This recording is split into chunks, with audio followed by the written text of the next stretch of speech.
الحمد لله رب العالمين والصلاة والسلام على سيد الأنبياء والمرسلين أما بعد فأعوذ بالله من الشيطان الرجيم بسم الله الرحمن الرحيم الصلاة والسلام عليك يا رسول الله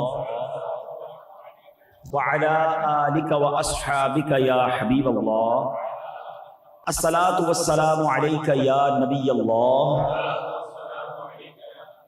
وعلى آلك وأصحابك يا نور اللہ۔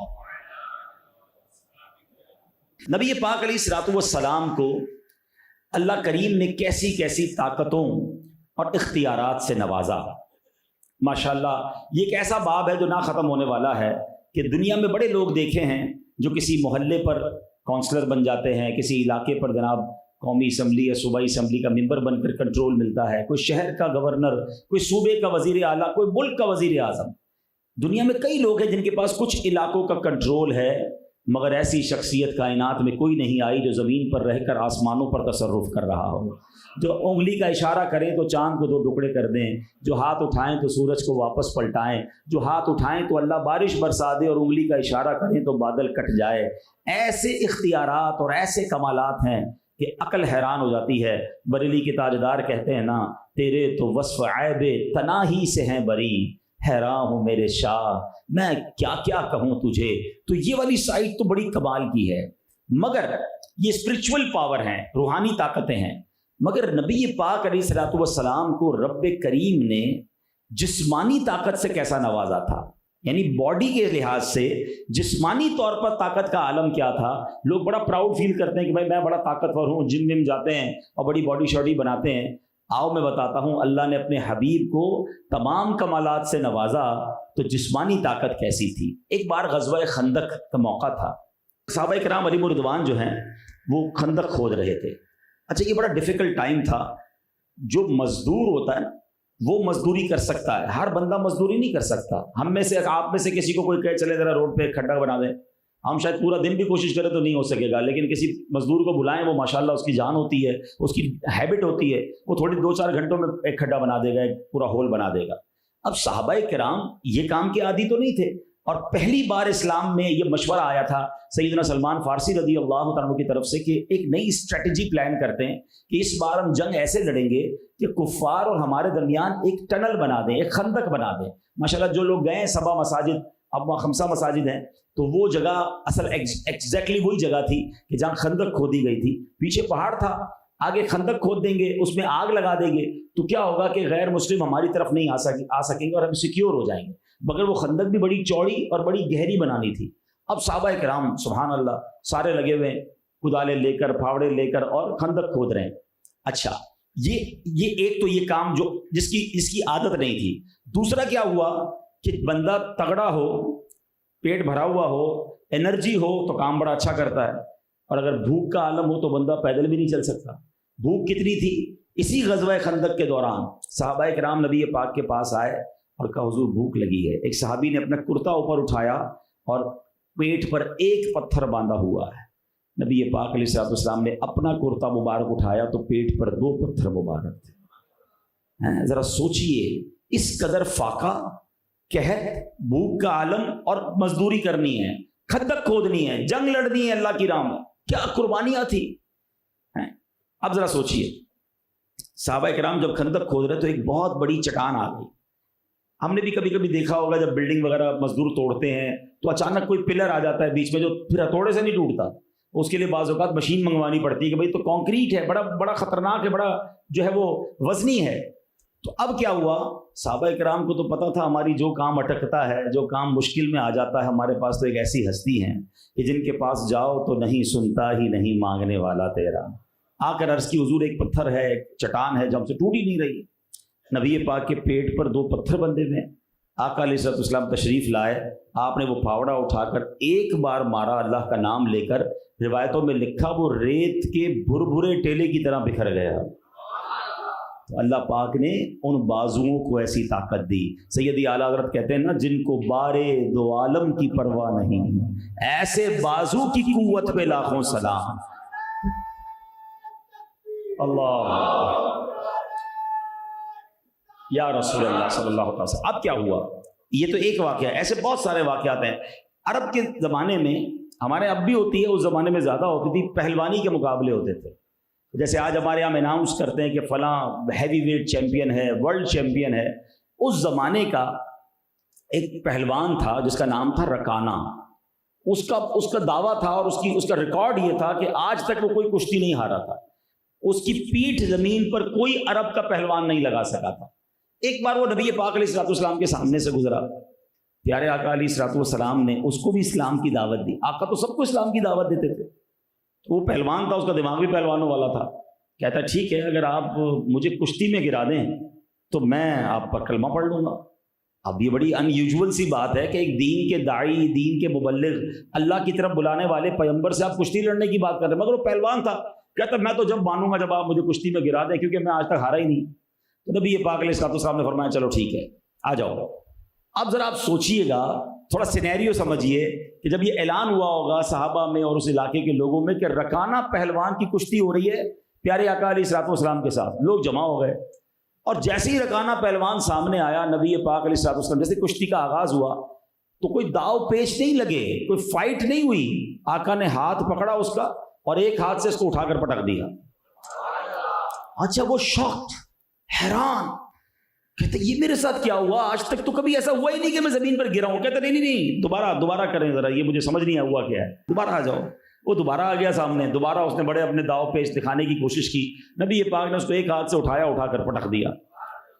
کہتا ہے یہ کبھی پاسبل نہیں ہو سکتا کہ رکانہ کو اس طرح کوئی اٹھا کر پٹک دے، یہ آپ کے پاس جو طاقت ہے یہ کوئی اور ہے۔ میں گواہی دیتا ہوں آپ اللہ کے رسول ہیں۔ کلمہ پڑھ کے ایک روایت کے مطابق وہ فتح مکہ کے وقت مسلمان ہوا، ایک روایت کے وقت وہ اسی وقت مسلمان ہو گیا۔ آفٹر فیو ایئرز اس کا بیٹا یزید بن رکانہ، پہلوان کا بیٹا بھی پہلوان ہی ہوتا ہے، وہ بھی جناب جیتے سمجھ میں اس زمانے کا ہیوی ویٹ چیمپئن بن گیا۔ وہ 300 بکریاں لے کر نبی پاک کے پاس آیا۔ پہلے تو اس کے والد کو نبی پاک نے اسلام کی دعوت دی تھی، اس نے کہا کہ لڑائی لڑیں تو میں آپ پر ایمان قبول کروں گا۔ اب خود بیٹا آیا، اس کو باپ کا حال پتا تھا، کہتا میں یہ مقابلہ اب جیت کر بتاؤں گا۔ نبی پاک کے پاس آیا، آ کر کہتا ہے کہ کیا آپ مجھ سے کشتی لڑیں گے؟ پیارے آقا علیہ الصلوۃ والسلام نے کیا فرمایا؟ فرمایا یہ بتاؤ تم مجھے انعام میں کیا دو گے؟ اب سینیریو بدل گیا تھا، تو کہا یہ میں 300 بکریاں لایا ہوں نا، اس میں 100 بکریاں آپ کو دے دوں گا۔ نبی پاک نے فرمایا چلو ٹھیک ہے، آ جاؤ بھائی۔ وہ پھر آ گیا سامنے، نبی پاک نے اٹھایا، اسے اٹھا کر پھر پٹک دیا۔ اس نے 100 بکریاں دی، کہتا نہیں میرا دل نہیں بھرا، ایک اور لڑائی ہوگی۔ کہا اب کیا دو گے؟ کہا اور 100 بکریاں دوں گا۔ پیارے آقا نے فرمایا آ جاؤ سامنے، پھر اٹھایا، پھر پٹک دیا۔ کہتے ایک آخری بار موقع دیں۔ فرمایا اب کیا دو گے؟ کہا آخری 100 بکریاں بھی دے دوں گا۔ کہا آ جاؤ سامنے، پھر مقابلہ ہوا، نبی پاک نے اٹھا کے پھر پٹک دیا۔ اب وہ حیران پریشان، کہتا میں مان گیا یہ طاقت کسی اور میں نہیں ہو سکتی، ہمیں تو کوئی ہلا نہیں سکتا اپنی جگہ سے، آپ 3 بار مجھے اٹھا کر پٹک چکے ہیں، میں کلمہ پڑھتا ہوں اور گواہی دیتا ہوں اب اللہ کے سچے رسول ہیں۔ اب نبی پاک تو پھر آقا ہے نا، آقا نے فرمایا 300 بکریاں بھی تم ہی لے جاؤ، آتا ہے فقیروں پہ انہیں پیار کچھ ایسا، خود بھیک دیں اور خود کہیں منگتا کا بھلا ہو۔ تو ایسے بہت سارے واقعات ہیں جس میں پیارے آقا علیہ الصلوۃ والسلام کی فزیکل جو پاور ہے، نبی پاک کو اللہ نے جو جسمانی طاقت عطا فرمائی، اٹ واز امیزنگ۔ اب آئیے پیارے اسلامی بھائیوں، میں نے یہ موضوع کیوں چنا؟ کیوں نبی پاک کی اس طاقت؟ ایک تو نبی پاک کے ایک اور وصف کا ذکر ہوا، مگر آج دنیا میں کچھ لوگ ایسے ہوتے ہیں جن کو کچھ صلاحیتیں مل جاتی ہیں، یا تو مال مل جاتا ہے، یا شہرت مل جاتی ہے، یا وہ خوبصورت ہوتے ہیں، یا طاقتور ہوتے ہیں۔ تو نارملی جب اتنی ساری چیزیں کسی کے پاس ہونا، اس کے تو پیر ہی زمین پہ نہیں رہتے، اس کی تو ٹور ہی بدل جاتی ہے، اس کا سٹائل ہی چینج ہو جاتا ہے۔ اللہ کے حبیب کا عالم یہ ہے کہ سر عرش پر ہے تیری گزر، دل فرش پر ہے تیری نظر، ملکوت و ملک میں کوئی شے نہیں وہ جو تجھ پہ عیاں نہیں۔ مقام یہ ہے، مگر عاجزی کا عالم یہ ہے، انکساری کا عالم یہ ہے کہ ایک بار اپنے کمرے سے باہر آئے تو صحابہ کھڑے ہو گئے۔ نبی پاک فرماتے ہیں تم میرے لیے اس طرح تعظیم کے لیے کھڑے نہ ہوا کرو جیسے اجمی لوگ ایک دوسرے کے لیے کھڑے ہوتے ہیں۔ اللہ اکبر! صحابہ نبی پاک کی تعظیم نہ کرتے تو کس کی تعظیم کرتے؟ مگر پیارے آقا کا ایٹیٹیوڈ کیا ہے، نبی پاک کا انداز کیا ہے کہ رب کے حبیب ہیں، وجہ تخلیق کائنات ہیں، ہی از the reason of the all creation۔ لیکن جب اس طرح صحابہ کرام کھڑے ہوتے، آقا اسے پسند نہ فرماتے، گھر کے کام کرتے، اپنے گھر والوں کے ہاتھ بٹاتے، اپنے خادموں کے ساتھ کام میں ہاتھ بٹاتے، اپنے خادموں کے ساتھ بیٹھ کر کھانا کھایا کرتے۔ کبھی ایسا ہوتا، ایک بار کیا ہوا، ایک شخص نبی پاک کے دربار میں پہلی بار آیا، فرسٹ ٹائم، میں اس نے بہت سنا تھا اللہ کے نبی ہیں، پورے عرب کے لیڈر ہیں، تو وہ ڈرنے لگا، وہ نبی پاک کی ہیبت نبوت سے کانپنے لگا۔ اللہ کے حبیب علیہ الصلوۃ والسلام نے کیا پیارے جملے ارشاد فرمائے، اور بڑی کمال کی انکساری فرمائی۔ مضمون کچھ یوں تھا کہ تم مجھ سے کیوں لرز رہے ہو، کیوں گھبرا رہے ہو، میں کوئی جبار بادشاہ نہیں، میں کوئی جبار حاکم نہیں۔ اللہ اکبر، یہ انداز تھا لوگوں کو بالکل سیٹسفائی کرنے کا اور لوگوں کے ساتھ گھل مل کر رہنے کا۔ اے میرے پیارے اسلامی بھائیوں، عاجزی کا عالم یہ ہے، چٹائی پر سونا ہے، کبھی خاک پر سونا ہے، کبھی کھجور پانی ہے، اور کبھی 2 دن تک کھانا بھی نہیں ہے، مگر اللہ کی رضا پر راضی ہیں۔ اس پہ بھی علماء نے بڑی ڈیبیٹ کی ہے، سبحان اللہ۔ علماء کہتے ہیں کہ اللہ کے حبیب علیہ الصلوۃ والسلام چاہتے تو بادشاہوں والی زندگی گزارتے، ان کے پاس کیا کمی تھی ہیں؟ ایک تو صحابہ کرام بڑے مالدار تھے، وہ مال کا ڈھیر لگا دیتے، اور خود اللہ کے خزانوں کے مالک نبی پاک ہیں۔ ایک وہ عظیم حدیث ہے نا جس کے بارے میں نبی پاک نے فرمایا، جس کا مضمون ہے کہ میں چاہوں تو یہ پہاڑ سونے کے بن کر میرے ساتھ چلنا شروع ہو جائیں۔ اللہ نے وہ اختیار عطا فرمایا، کنجی تمہیں دی اپنے خزانوں کی خدا نے، محبوب کیا مالک و مختار بنایا، اللہ کے خزانوں کے مالک ہے نبی سرور، یہ سچ ہے نیازی ہم سرکار کا کھاتے ہیں۔ ارے وہ تو مالک ہیں اللہ کے خزانوں کے، رب ہے معطی، یہ ہے قاسم، رزق اس کا ہے، کھلاتے یہ ہیں۔ ارے یہ تو حدیث پاک بخاری میں ہے کہ اللہ دینے والا ہے، اللہ معطی ہے، اور میں قاسم ہوں، میں تقسیم کرنے والا ہوں۔ تو جو تقسیم کرنے والا اس کے پاس کیا کمی ہے؟ مگر اللہ اکبر، حال کیا تھا کہ کبھی جو کی موٹی روٹی تو کبھی کھجور پانی، تیرا ایسا سادہ کھانا مدنی مدینے والے، ہے چٹائی کا بچھونا، کبھی خاک ہی پہ سونا، کبھی ہاتھ کا سرہانا، مدنی مدینے والے۔ تو اے میرے پیارے اسلامی بھائیوں، نبی پاک اس طرح عاجزی کیا کرتے، تھوڑا سا پیسہ آ جائے، تھوڑی سی شہرت مل جائے، کسی طرح کا کوئی مقام مل جائے، پیری زمین پہ نہیں رہتے، بات ہی نہیں کرتے غریبوں سے ہیں۔ ایک طرف کہتے ہیں غلامی رسول میں موت بھی قبول ہے، بھائی نبی پاک کی عاجزی قبول نہیں، انکساری قبول نہیں، دل بھرے ہوئے لوگوں کے تکبر سے۔ خدارا یاد رکھیے، ایک طرف عاجزی کے فضائل ہیں اور تکبر اتنی بری بلا ہے۔ وہ حدیث آپ سب کو یاد ہوگی کہ جس کے دل میں رائی کے دانے کے برابر تکبر ہوگا وہ جنت میں نہیں جائے گا۔ ادھر تو دل پورا ہی تکبر سے بھرا ہوا ہوتا ہے۔ اپنے ملازم کے ساتھ کون بیٹھ کر کھانا کھاتا ہے؟ بلکہ ملازم سے ہاتھ بھی نہیں ملاتے، غریب آدمی کو پوچھتا ہی کوئی نہیں۔ اچھا کوئی بلائے غریب آدمی، ارے یار بہت بیزی ہیں، آپ کو پتہ ہی ہے کتنا ٹائم آج کل نہیں ہوتا۔ امیر کی دعوت پہ سب سے پہلے پہنچے ہوئے ہوتے ہیں، نہ بلائے تو افسوس ہوتا ہے، یار سب کو بلایا مارکیٹ کے سیٹھ نے، مجھے نہیں بلایا ہے، لیکن تمہیں تمہارے ملازم نے بھی بلایا تھا، اس کی بچی کی شادی تھی۔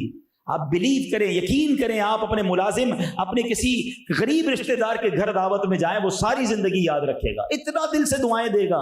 امیر کی دعوت میں نہ جاؤ، ویسے ہی 1000 آدمی آئے ہوا، تم نہیں گئے، کوئی نہیں پوچھے گا، یاد بھی نہیں ہوگا کہ تم آئے کہ نہیں آئے۔ ہمارا ایٹیٹیوڈ ہی چینج ہو گیا ہے۔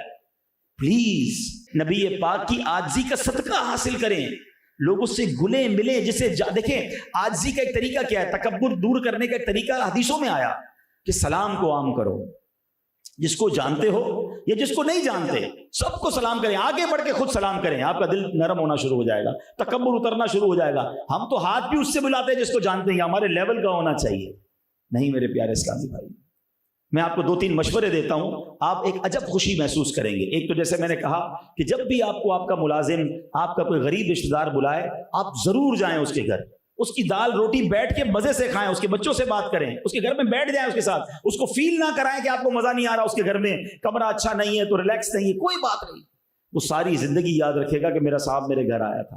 دوسرا مشورہ آپ کو دیتا ہوں، جیسے ہم نارملی ماشاءاللہ کئی لوگ یہاں ویل آف بیٹھے ہیں جناب، اپنی گاڑی میں بھی لوگ بیٹھتے تو کوئی دروازہ کھولنے والا ہوتا ہے، کبھی کوئی ڈرائیور ہوتا ہے، مارکیٹ کے باہر یا مسجد کے باہر خادم ہوتے ہیں، آپ ان لوگوں سے ملا کریں۔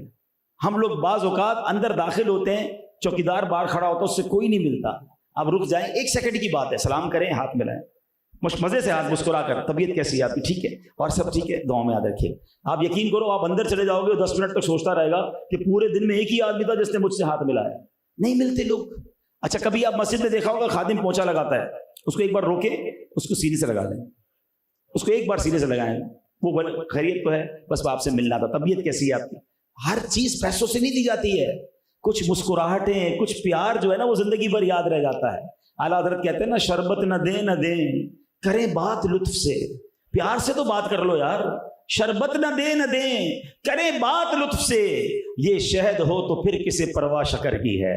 یہ والا شہد تو دے دو فری میں. یہ وہ بھی نہیں دیتے، ملتا ہی نہیں ہے کوئی ان غریبوں سے. میں ایک واقعہ بھولتا نہیں، کئی بار بیان کیا، چلو آج پھر کر دیتا ہوں، شاید کسی ایک کے دل پہ چوٹ لگ جائے. اب تو کراچی کے حالات بہتر ہو گئے، ہم اللہ سے دعا کرتے ہیں ہمیشہ بہتر رہیں اور امن و امان رہے، اور جو ابھی بھی پرابلمز ہیں وہ بھی دور ہو جائیں. لیکن ایک زمانہ آپ سب نے دیکھا ہے، ہم سب نے دیکھا ہے کہ مسجدوں کے باہر بھی گارڈ کھڑے کرنے پڑتے تھے. پولیس والے آ کے موبائل کھڑی کرتے تھے تو ہم جمعہ یا عید پڑھ سکتے تھے. تو عید کا دن تھا، ایک پولیس گارڈ جو ہے وہ مسجد کے گیٹ پر کھڑا تھا. عید کی نماز کے بعد کسی نے اس سے پوچھا کہ آپ کیسے ہیں، عید مبارک. تو وہ کہتا ہے کہ میری بیٹی جو ہے وہ ہاسپٹل میں تھی، مگر مجھے آج عید کے دن اسپیشل ڈیوٹی پر گورنمنٹ نے کہا تھا کہ آپ نے مسجد کی حفاظت کرنی ہے. میں ساری عید کی نماز میں باہر کھڑا رہا، 1000 آدمی اندر گیا، سب نے نماز پڑھی، ایک دوسرے کو عید مبارک کہی، مجھے کسی نے عید مبارک نہیں کہا. وہ رو پڑا. اس کا میں نے ویڈیو خود دیکھا. وہ رو پڑا کہ کیا میں مسلمان نہیں ہوں؟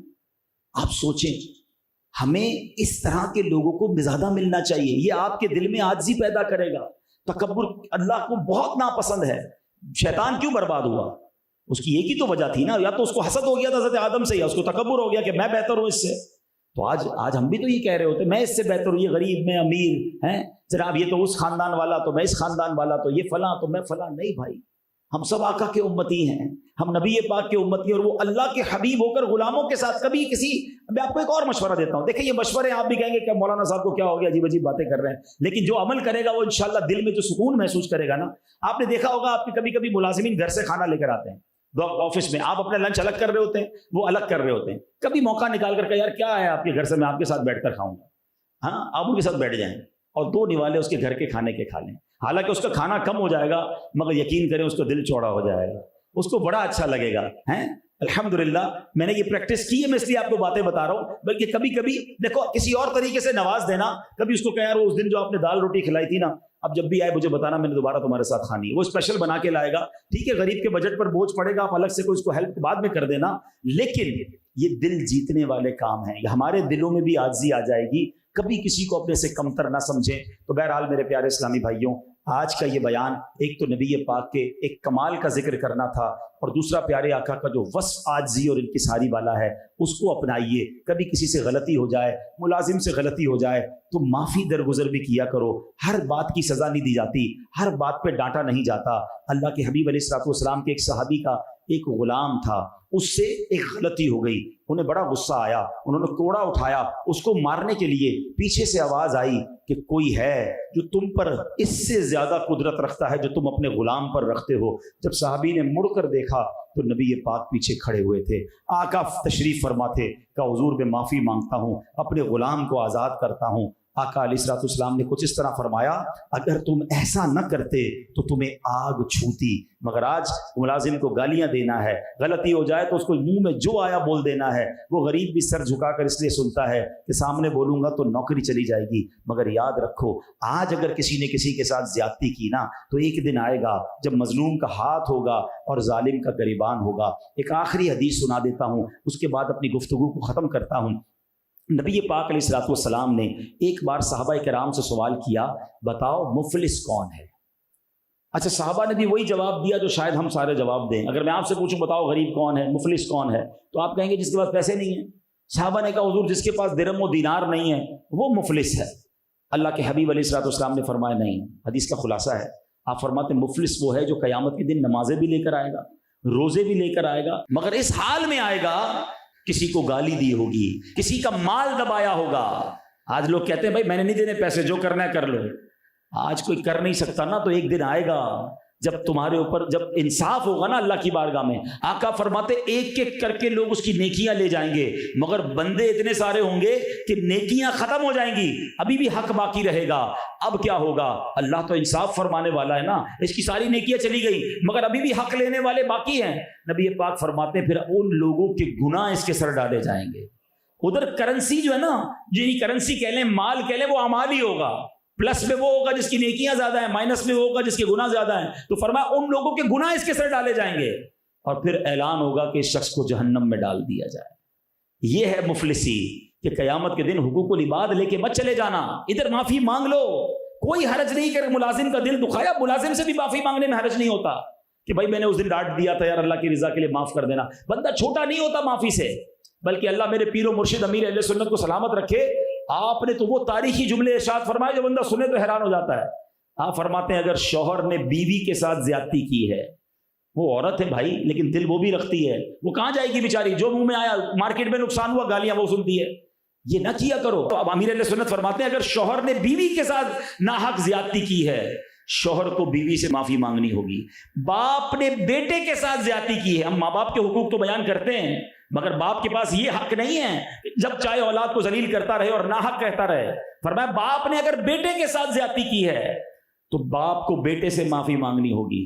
اور سنو آپ فرماتے ہیں اگر پیر نے مرید کے ساتھ زیادتی کی ہے، کتنی بڑی بات ہے یہ، ہیں کبھی سنا ہے ایسا؟ فرمایا نہیں، پیر کو مرید سے معافی مانگنی ہوگی۔ اور سبحان اللہ، ہم تو اس نبی کے امتی ہیں جو خود صحابہ کے سامنے کھڑے ہو کے فرماتے کسی پر میرا حق آتا ہے تو لے دو۔ واقعہ یاد نہیں کہ ایک صحابی نے کہا حضور میں نے بدلہ لینا ہے، صحابی رسول ہیں، حضور میں نے بدلہ لینا ہے۔ صحابہ حیران یہ بدلہ کیوں لے رہا ہے؟ کہ حضور ایک بار آپ صف درست کر رہے تھے، آپ نے چھڑی سے میرے پیٹ پہ چھڑی ماری، میں آپ سے بدلہ لینا چاہتا ہوں۔ اللہ اکبر، نبی پاک نے فرمایا آؤ بدلہ لے لو۔ کہتا ہے نہیں حضور، جب آپ نے چھڑی ماری تھی میرا کرتا نہیں تھا پیٹ پر، پیٹ ننگا تھا، اپنا کرتا اوپر کیجئے۔